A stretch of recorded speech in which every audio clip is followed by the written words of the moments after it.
Now, na-confirm ko na babagsak talaga ang mga kandidato ni Bangag dahil sa power, not only one or two religious group ang nakita natin, at this is sa Europe ha. So, eto ngayon, mga kababayan, ang nakikita natin. Kaya bumabaliktad yung ibang mga alyansa na nasa Bangag, lumilipat kay Inday Sara dahil alam na nila, sabi ko nga, the boat is sinking, the gum is bleeding. So, any moment, pwede nang makalimutan ni Marcos Jr. ang kanyang paghinga. Hunger for power. It will divide the nation.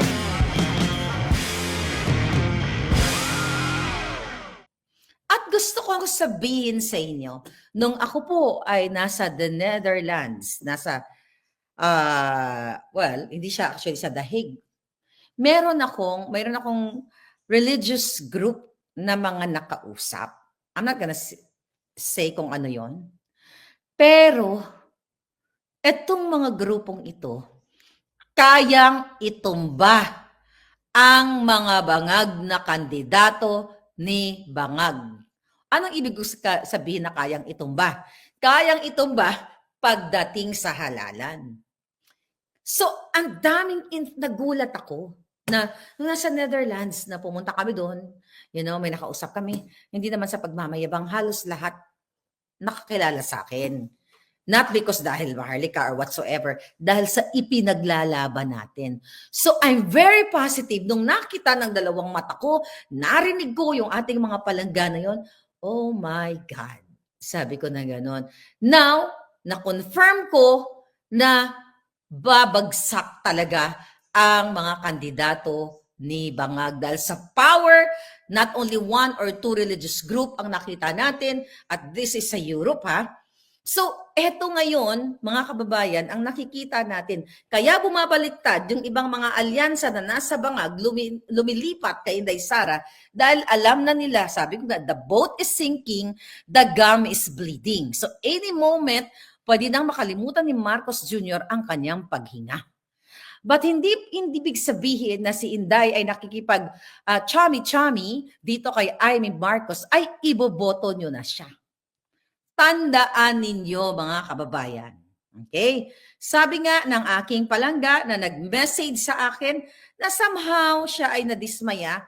Sabi niya, everyone makes mistakes. The important thing is to not make the same mistake twice. And I will apply that para sa sarili ko na sumuporta sa mga bangag na Marcos family. So, kaya nga sabi ko sa'yo, paikot-ikutin man ni Inday si Jaime na parang trompo. Never again. Because the gum is bleeding.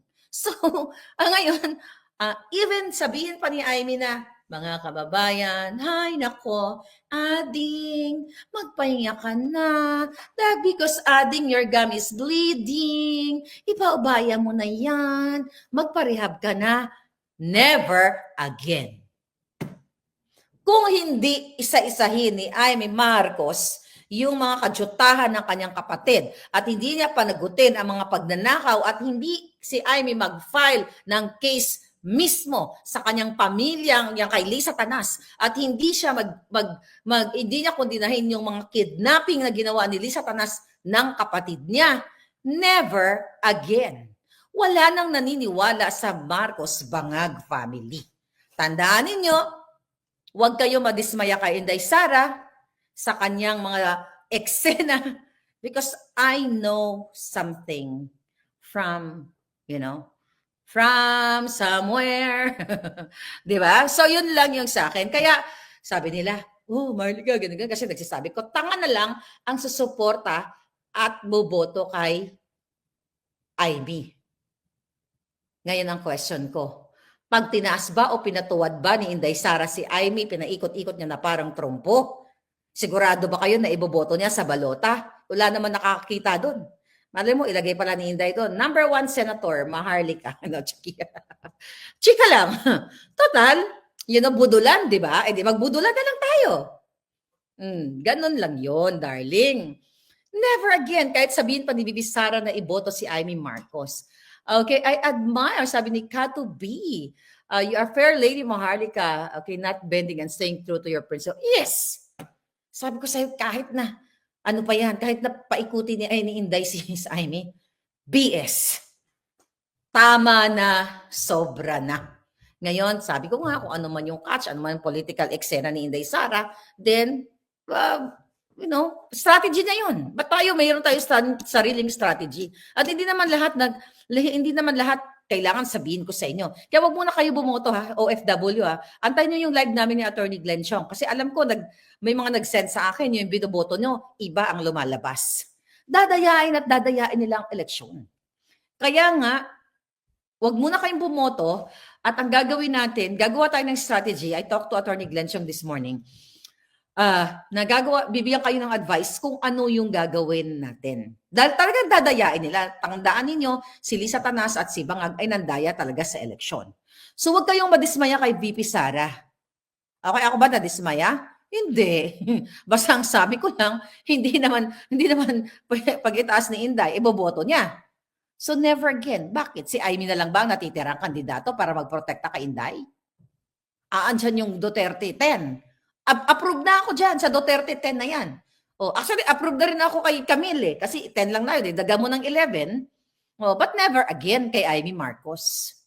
Ginagago tayo. Putang ina. Kapatid niya, presidente, mag-acting-acting. Hoy, naku, ang kapatid ko, napapaligiran ng mga demonyo. Nalala nyo yan? Sa GIL event, nung nagsalita siya. Sino yung mga demonyo nakapaligid sa kapatid niya? Bakit wala siyang balls? Wala naman siya talagang balls para sabihin kung sino yung mga yon. Ang sabi, panagutin yung mga sangkot sa tsa-tsa, napanagot ba niya? Sabi nga ni Miss Hanlet Abansenya, ek lang ni Amy Marcos yan dahil nakita naman niya. Lahat doon, ginagago siya during the Senate hearing. Hello? Si Remulla, sabat ng sabat. At kitang-kita nyo na nilabag nila lahat ang batas. Batas ng international at batas ng Pilipinas. Tapos, okay lang sa inyo? So again, mga kababayan, kung ano man ang strategiya na ginagawa ni Inday Sara, strategy na yun. Basta ang strategy natin, never again na pambubudol. Anyway, it's your personal decision. Yung personal nyo yun eh. Yung sarili ninyong pananaw, pakiramdam, you follow your gut, mga darling. Follow nyo yun. Diba? Kung ano man ang sabihin ko dito, at the end of the day, choice nyo yun. Diba? Kung gusto nyong iboto kay si Amy Marcos, edi ang sabi ko na lang, tanga ka.